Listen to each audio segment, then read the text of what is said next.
Let News TV, la chaîne de la génération consciente. Let News nous parle là-haut, Bakou, Bobo, Torregande, Ami, Badou, Benemi, et mi do akbenemi si, le kekeye, mi lona, nona mianti, et mi sena, nous craignons, bon tout, bon tignon, egbe, et que bani, on a Torreakan, midi, là-bas, à Doudjessi, tout le cam, et le le canton de Dabatim, et on a gagné Agotepe, et midi là non Agotepe, n'a ce Agotepe be doua, le cas Agotepe aujourd'hui, et nous qui au cacao va donc coin non, et togbe kaweni, togbe no duyamon, et nous kan kaoyo on la Agotepe, et fi kaochuva, n'a c'est mo pata gomo ya c'est nya be Agotepe cha be ntia lo histoire lo be hutu ya le egbomo ko me bo ben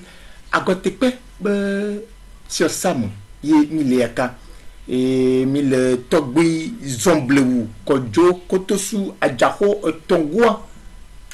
igbo mille togbi vous t'aurez d'amis de bois. Il faut boire foufou. À première. Mille. Des vieux Il faut quelqu'un. Doit mon vieux patin qui est. Comme vieux quelqu'un font long. Mi doit pas non. Be avec quelqu'un mi tout pour nous be un. Never know bon le à côté pia na check custom bi tu à côté pia doit tinimi ni na ba tom le molo. Yo, ya ozo. Yo lo. Mi po togbe mi to mi pera bo nya bo be fio mo fio tokpo togbe zomblewu kojo kotosu ajaho tonlia nya bo be tongo anya ya o na mo to ya kwa nso se onina nya ba kwa sokpo de la kadini do fio mo tunakpo mono nanti kwa sokpo wo tojo akweso eke sokpo sokpo mo de wa mi khobalo ahome allez les yeux il faut que ajoilo aussi que yo jajina to bu mo jubo wanya ajoba inalo ablele to yugo iyo akaka chami gan le to yo chami gan yaka le akadine yaka mi le pon kwa ni chami poto à fond niveau à blanc chami gan ndi à première oui les vieux au fond ajoyi awusi mala le malo eyo akaka mi do akpene mi si de kekeye mi lombe yo anon nyanti gbia ne yo a pompo vile chechu Agotepe nti nemi de kekeye edwa jodui wa na do akpene mi oui afa pawari na de kukuno wa ku bubu to he gande pe Agotepe ntori mato de son ni nemi fi edu anto viliade mato de son edu anto nemi vile gbo Mais d'après Agotepe enye jude ke didi le fogan gbo petit amowive. Mille Dagbati be canton les communes Vaud 3, les préfectures de Vaud et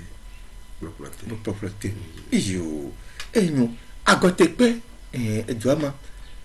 leke edwa jolu kakai wa chonkone Agotepe gomo se kanya duna Agotepe Agotepe maglobe nkwanto ni Agotokpa Agotokpa ya togboa ko ojo le ngochem to amea ozomo subo va do vogan kan bo chapi va do fia ko va o dejesibe eduke mo yo va doa agotio pour clando edua yo bo o agoka o tokpa le fia le ko o chodo nko ne joabe Agotokpa wa ngonglo gapopo mo me a ngonglo mo ba yin do yin Agotepe o yo na gbe ele nko agome ma nko to ko ma Agotokpa ko be a togbo ko chu bono ko ba do gia kwa ke ko le sile de me ke ko agotio tokpa du kwa ibu ajo na Agotokpa ana Agotokpa ya mo lo na togbo ari bon ngo chak botu wa zerkalo wa tu afido wa c'est vrai que pour ya ozo le ajuju kwa ene po mi to cho ozo ma ko ojo le ngotia ovati voga oti voga bama kan bo chapi yo gbaje azole aji kakabado Agotepe nka ningla gotekpetoa vugam bamoto minyema bamoto lo bamo imi jidi na to julo tmo ba ko giema bamoto mi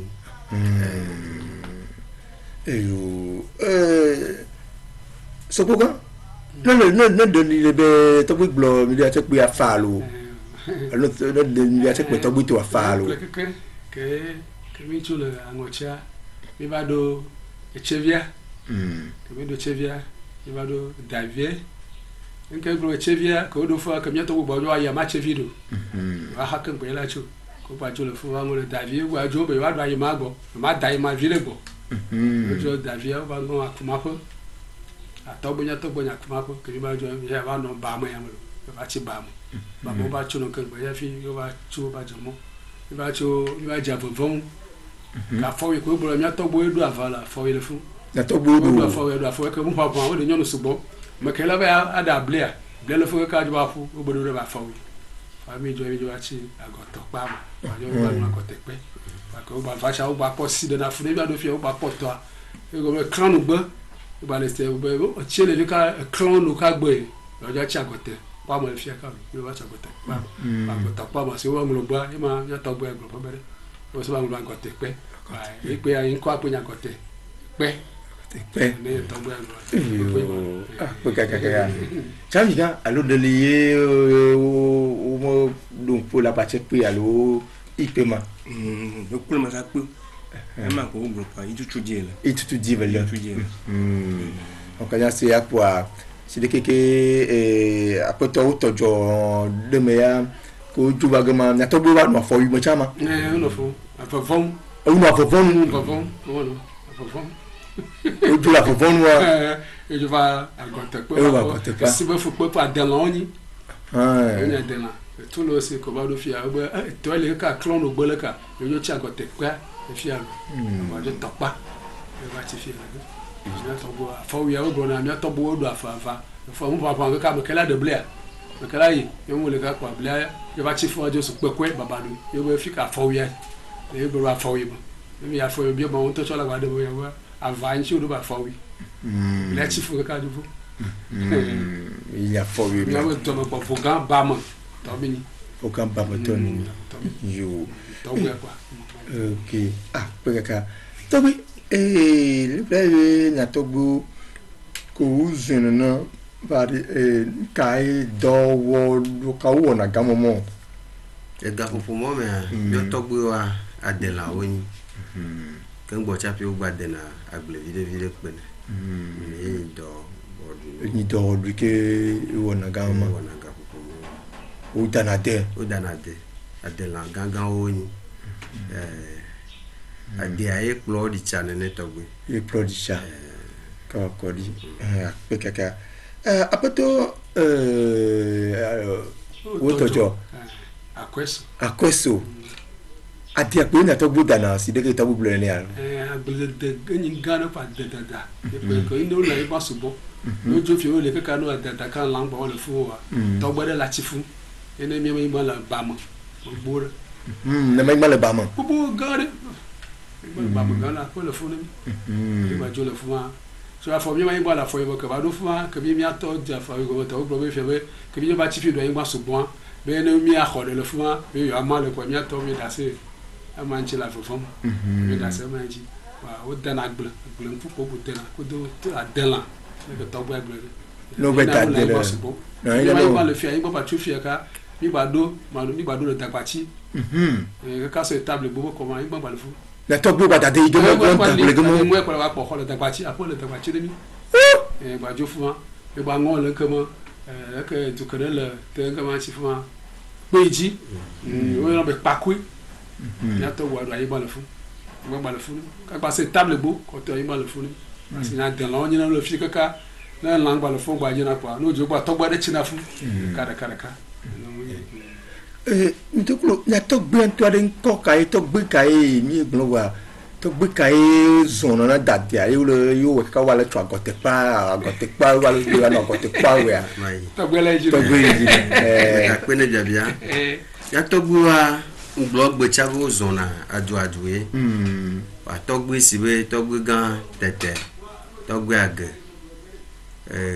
nyanya tɔgbe koklo agbozo tɔgbe adzaho tɔgbe kpɔtu gbɔnvi kple tɔ kekema wozɔ aduadue ɔka fikokpo wotokpoa wozɔna nene kaka va nɔna anyi ke gbɔ va ɖu agɔtekpe va wobe tititoa eyi tɔgbe tete kemi wɔna nyame kene le nkwano magaku kene ru pacharu sanonkwano ka tɔgbe tete enyo le gamo mawade si bebe ya tobu gamare bon du kawe nyi du ke yo che du na gamo mo do gbe nyam du do wala boton alo ne kpo le koko ma alo ndu ko du mi le ko du na lo wo du to fo gamo mo vide ma chokba kenche na chami la va do de ma no do pi a ka je tobu puto a pointi ni nko du kame to bu gama du na bli penyi du glu ama yimu ko du na ama mwe wa du ha du ke bena gbele yo du na ga bu mom le ni bablo la do to ya na apato woto jo akweso ya to bu ga o ma di ndudu wa ndudu wa de kele ga mo ko du na plia ya alo blien ndudu ko du na ke to cha va so ko du na se pe blancha o du na eli fo yo de wa eli yim de chena to gudugudu akwa mi no yo tuna le jede ma yo na belli eli yo tuna le teji ga man o tuna le teji ma chikupe te on to chale ndipo pa te po tuni kodo blé mo nyu dudwa kodo yovoto ade blé kumu achikuchechi ole kapo adu bo vona kodo china glamo achikuchechi mu kwa ole kodo bobwe achikumu le polo chupo la dri chikudo po kebye ba le pole ami me pole kapo am atop bo polo ni to je ba chodu achikuchechi mu na la mase ne nya toto bo na gbejeji nga kwa ma chikecha mo le mitonu de na gbo mi da na ba chikuchechi mi do pa te pe na le mianchi na masana na kama parler moment de la on peut bien tomber là on peut globa chike ba li et tout ba blé ça ba pour aglomo pour dena pour de na table a chete mu ka ka ba yi banji nyu kwa o do na so bon asim mu ka mu no na mesi ga ba yo obi le gamo mawa ndu yo ko na ma ye akple o chen de na ma na to gbo gamo mawa de salomia mama wade ko wona uto ina glea si uchana yiko dina si adui ga uche plane a to le doli wona ga mi ade ke va idui to gbi la ga le nyagbo la ko te pe a lo ko te pa to bi gbo lo to gbi to wa to gba to gbi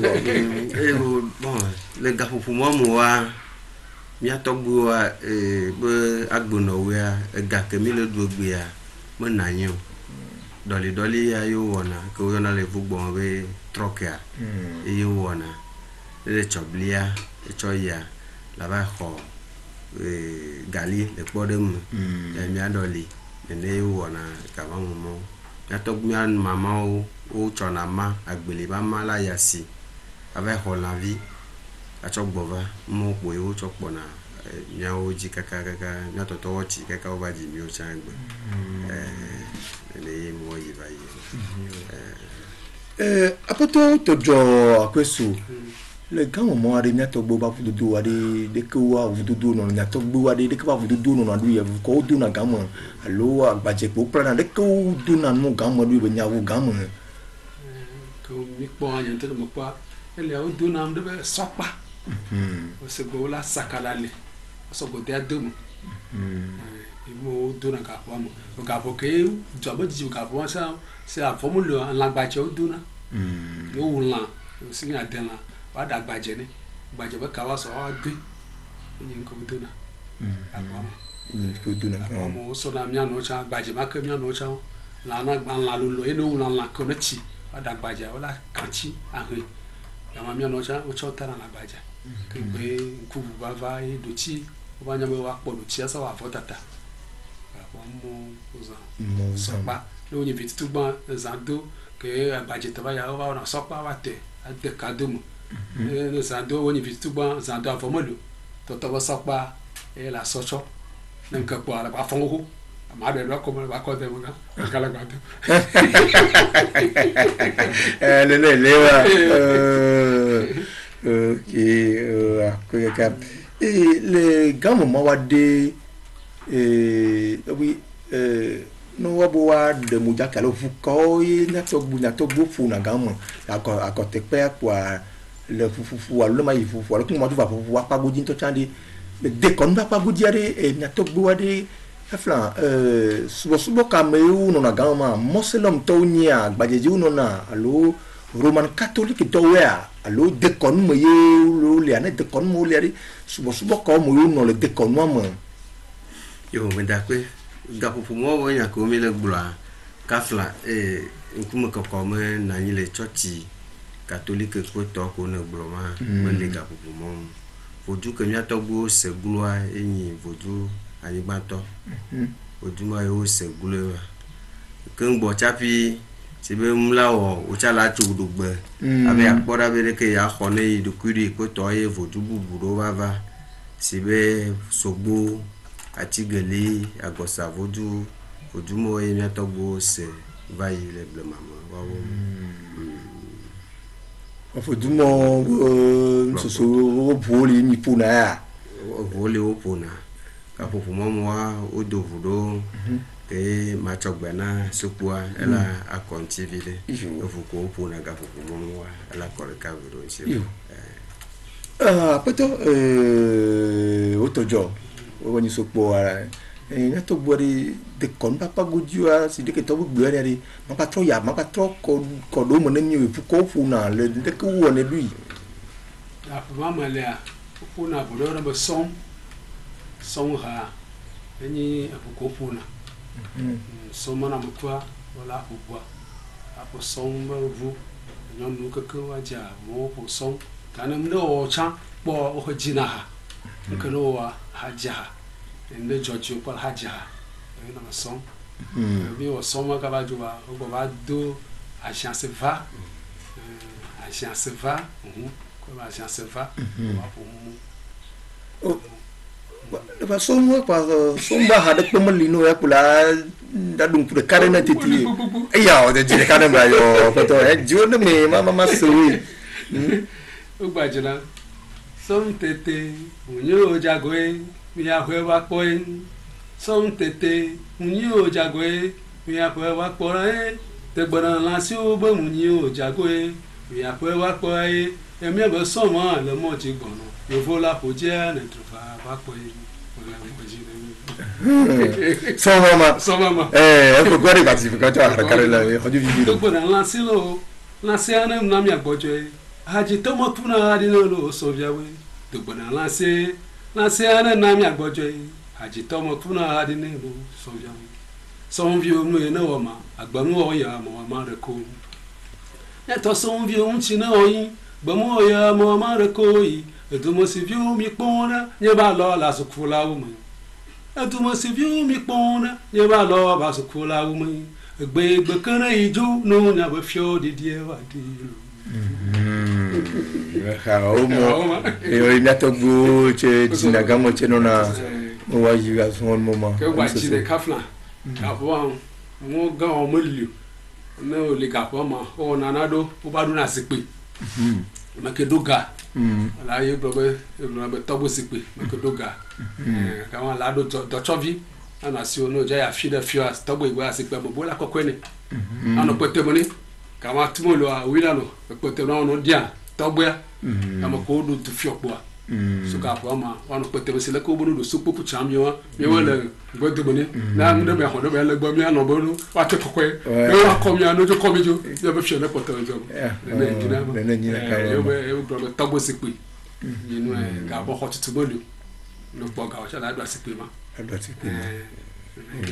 ele tobo ko yo mo o do le bo mu tobo tete yo to bi le mi le po bo ne na tobo tete o le ke o zon e do yo nse se yo ke ye afla o se cha le bo mo ina church bende ko le ga mo nse se bo bo ko i do mo i blo ya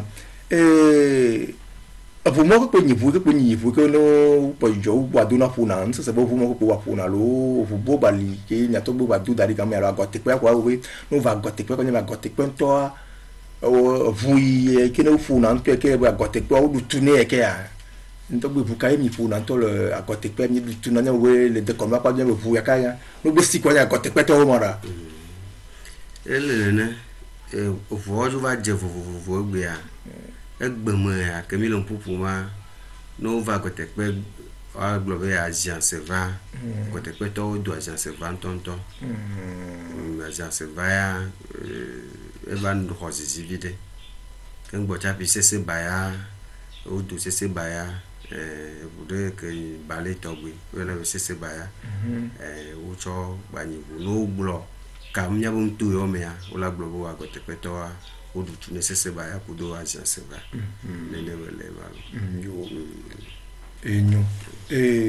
alors Chami ga le va Chami ikpema yi ko ma lu ko ju apoto na ototo ikpema lo de bali to gba go moto agence va le mi gba pour na gota ba mi pour ça famille pour apè on nous donne vous mi pour apè que ba pour je sais pas pour mo li to ba li sa mi tu ko ba te fona mo mi tu ko ba te fona mo alo apè donc ça c'est baya pour mi pour na gota ça se va ba pour na bo ba dekede dekede tekede ya ni le mi funa do ko ko jo jina da ba tekede ko fu bibi de nyelo o mia 3 20 tonnes que mia fufu mo mia 3 20 nya de fu mo pso mi to mia ko be ko tekpeto ba tekede imalo fo ko jo jina to tekede ya ka o bi le mama le gbe mi ade ko tekpedi nka si le nya si ami dina si gbe nka nko do ko mi le gbe la go tekpe a to bu ke na to gbo wa ipe ma lo to do ba le bu fa mi gbe la go tekpe a ma da pe agotekpe a ma globe apofu eduame aton asiko seleji amove peji sabi kujiji pe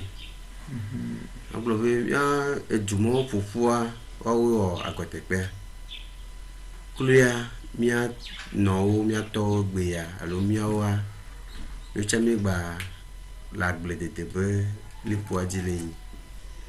ade dada ya mi va dasi doa eto mi ba votu gande ko mo gba le kaka de ke wala ba a ocha ade dada la cho do lu egbo wa mani be wa va agotekpe ko o ma po ibe trace wala na yepu enya bo ba me yo da te po ade la bo mu ti siwole wa gbe angba ni do ne agotekpe viwo ezube agbledede udo mi ano cho waje atisa asichacha le seleji le pore me fetri blo de na le gema le fetri bo ga do ya le mi ko seleji bo ma o fetri amochu na lomo to na fia fio wa do na fetri le mi agbo cho ina lomo wasana ba globe lolu mo ko ba pe nya to do to ko lo wa e ku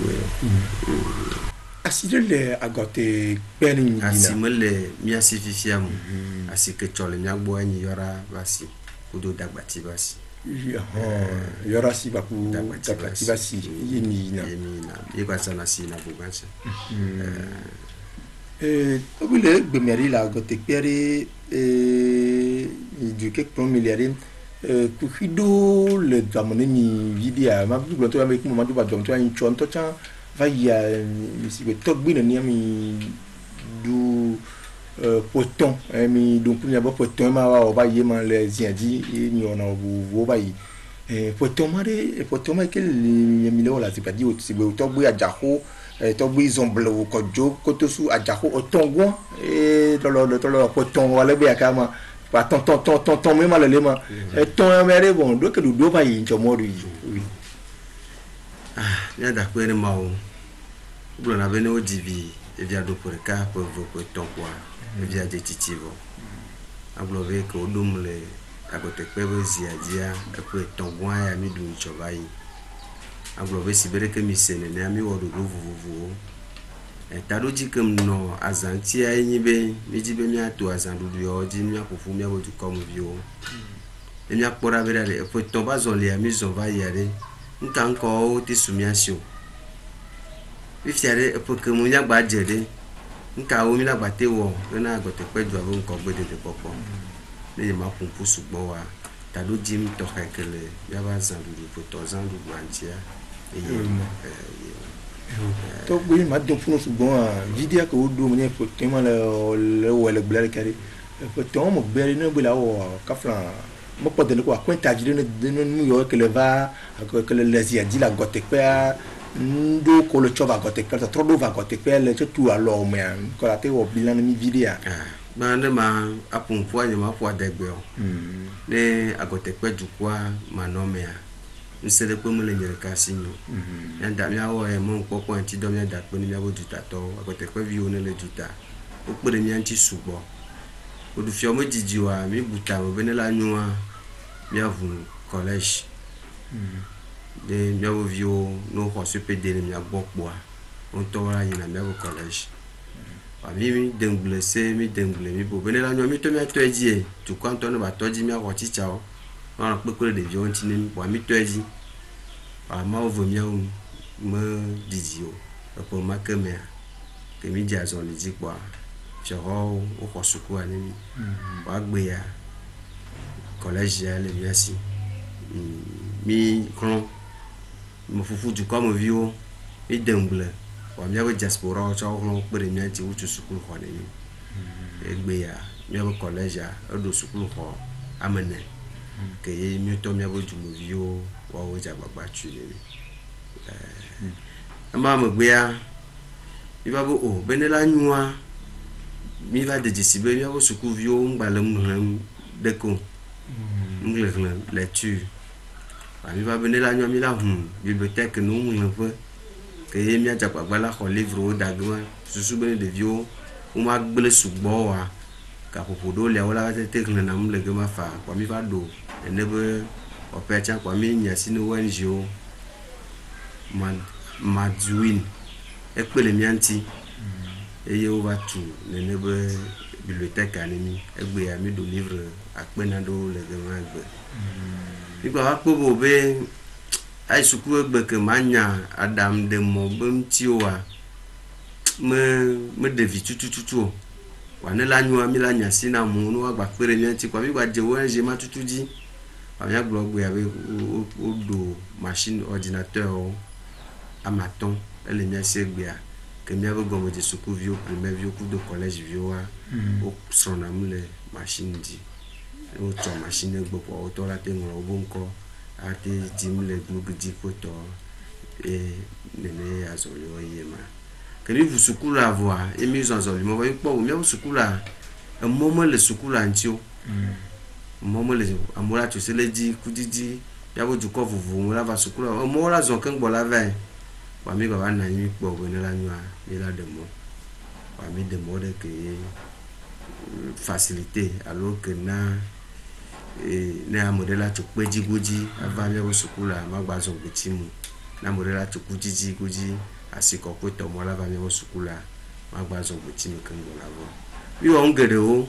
et la zone les difficiles les madidi mais non de moi et tout ça là va et tout et mieux va pour que mi la wa kulia ya va bloquer que mu wa vituku oji mi va se suku wa wo mo et que le va pour ton et que le wa zone lui et que mi du quoi peut-être que vieux que le modi va pour le à côté pas que mi la si me chewa o iba do tapo le kanami flema bon ba son yoba mi ba le dudu chere le dudu mais si brekete e ya me dudu ka we ba linya we ko be priorité alors que mi dia que ne si bobi am me kecha ka flan gote pe vide le modida allo mo nya gote pe jo ni bo gam vide allo nya mo de bo o dudu ya kane chensi ate pele nyanti allo ya te ya pele nyanti we fa dudu ka we le be ne mi to la gote pe le yi yo comme ya me da pe le ichoba zandudu ke mi wa ya nglo no du comme vi nyo be ne la nyo mi la gba ron ya tu sukulu ho de cave le mi abo college kpam lo ankanti be ni ya no mu sukulu ane mi duya amola va mo ba gote pe du kwa ko mi tu sukulu ho no tu sukulu ano bon mi va de déciber sukulu ho ko le mi asia mo le sukulu vi o sumo o wa be sukulu vi o tu na di pe va na mi agbo va mi me te ho no le mo mananita a mi jibe le poyamia godo a sukulu kwa mo ve atete do la sumia asi ya be sukulu a cha direction mo leo ya be directeur a ele be ne pa sukulu la poto sukulu bo mo keken kwa petire mo a cho ba yi ba ho mo le ti va ja mo ji ba puede mo keken mu zuka ka ne mi kwa mi wo susu be poyamia il a trop pour mi be collège a po subo kengbo ko khide cha ke gba le vevere ni be mi to mi nya gbe ti mo mi le yabo joa gbeti pour kaja mi subo we anyon de valley e dadu exam le pore mo me konji ora ya konji waji konji mo chom ya gbo wa mi gba lo de susubo be mi an ko ku de ne sho how ya be to go boji dudua lo wa pere mi anti lo wa ko konji fitu ku de mi ke ne mi ano ka fla fulo odun za do me wa te po gbo ni mi kaba alors ajojo amde pata wa te khone mi o mo premier soeur mo wa no wa pogbo ni mi kengo chapi ni manje konji gambo mo susu ko le mi asi kengo ya o to bi ti ko la be ti a de du ali alo pompiti ali le a pompi ali ti ali mi asi ti a de du ya esu mi asi le egbemele agot allo apoto soko allo de bali to bua ke bani han mi le damo boy to bua de DVD a bia ba chepe a ama so pepe block ke nka na ya ko zo zo ko mi do an pete fo na tele de mi na pa tele a ko mo ti po mo te fo na ka na ho e be comptable mo ko la ho du ma ko mo na ipe ko do bi la po mo ko mo ko na pe so ya le vele ko do ko to bua block ko do konji to ma nem do jo sandu wa do na fo de mi to ko mi le de bora be mi a de ko de jinu ba pe mi an chi no ba do konji bi ku de ne kana nyom do si be fu ba le na ma samu ko do to bua block ano yo be dandui ko ko asa bi a do ne alors dans va so ma le samu ko pe de chi mo mi hen to ko zo ko vele au moins il a fait encore le meilleur quoi au jaba au tekpa na mani ne ba mo de na mi to mi ba pena o ponaga mi china ti mo na mi wana pa mo ba zokudo konji be nya hian mi to tekpa yo enyu na mo ke ni apon le Light News TV di be ami le ba ku to gbi ezomblo ko joko to su ajaho ton lia ikele ni agote pe be du fia pa agote pe be chef sam mi le bia e mi tele ka sem chu agote pe de keke va jodui e mi na odu ne agote pe ba ku ya vuvu ke na de ke bo do amia e ba sem ku kam le ba ku to gbi mi kanji bo be nyucha nya no mo sem nya no chon le mo ne ko perno lia nya ti wona du ya nya ti awo fam on trouva to gbi bon ma bi to gbi le egbe ke ye mi le agote pe mi adi e ma bo be so he o alo du ko ari so he ari u ba dena bu wa duna desi nya bo fi o duna bu le fi anti se de keke bo be na chana ni a so he o se na gbe ne mi a nya so he o mi ju je na glandi ne ne ko ba le nya bo la agote pe ma yo be da pe ne bia bia e fi ko mi atogbo mi atoto du va ya aglobe ko tutu vile le me et démocratie va voilà mi ada pe ne mo be agote pe be démocratie e kamo vile wa be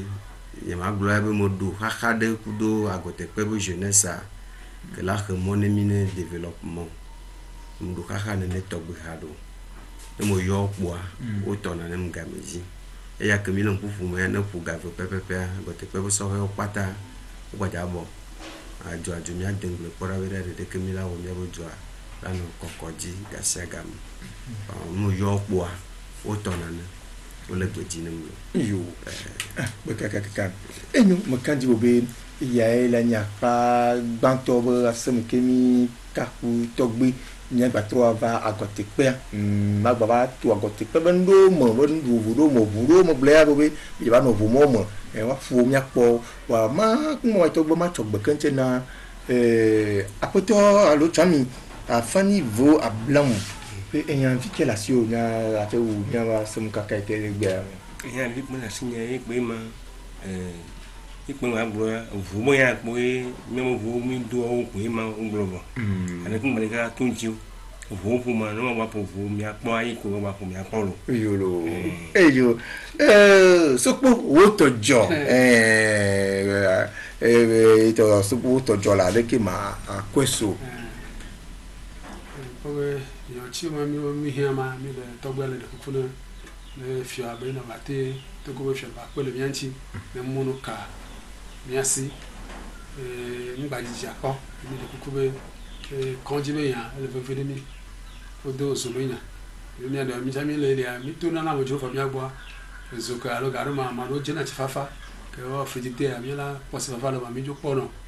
garu ma mi be prena block le fogan so koro bi e oji on kede mi azen na fulemi wa mi hin ajoku do mu wa mo le mi hin yin mo mo fama so do nkemo konji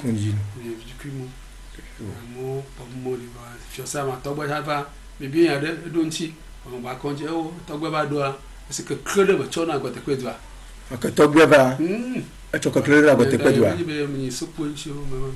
to ka crede ba mu ko mi po que a bolo popo poi so mo va mo po tene gelajo mo cho du bubu mo va mi agbo apo pa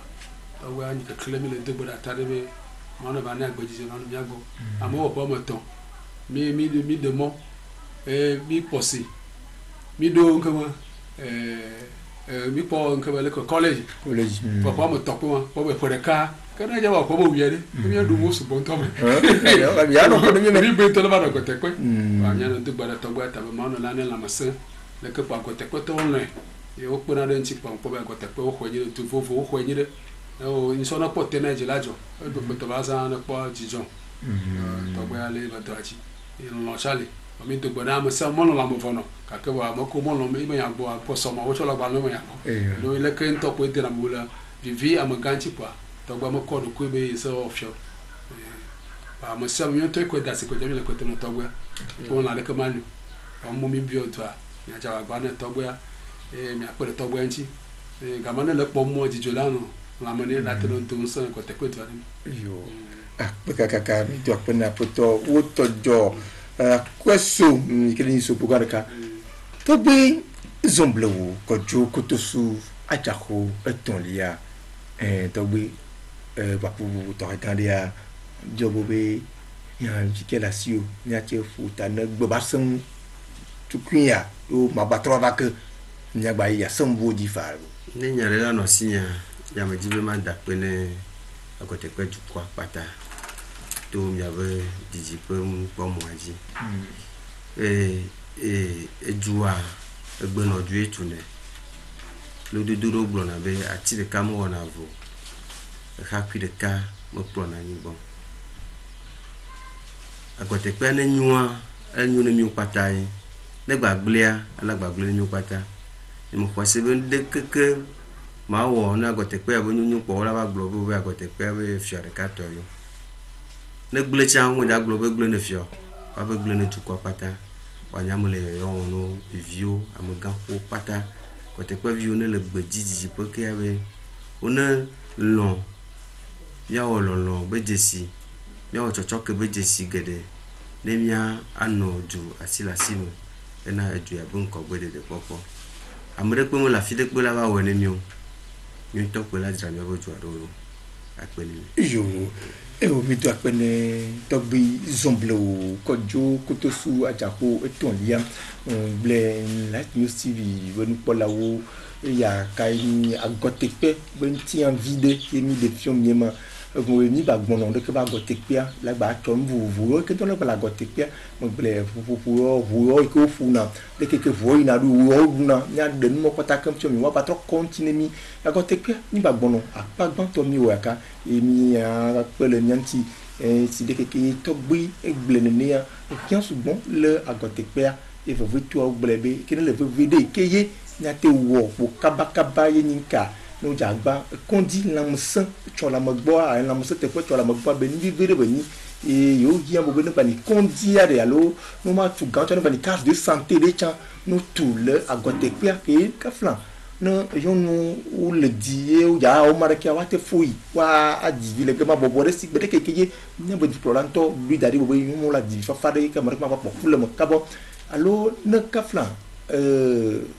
da ye toi mozamia wa koko ya file wa wekaba kwa kondi toi le vevri no che tout mamia wa be kondi vala o doade nu wa zangamari mo joazo nya bo no patron na yo joa na sam latrikia na dum sanire ni ke sur to glo wa no gan dinamo wa gan maro le giano no jona no agote pe ni de na susu vuvu yo tenele to gwo si pa du vuvu no le sia na agote pe ne te pon ko bo de pa ma kandi bo be ka flan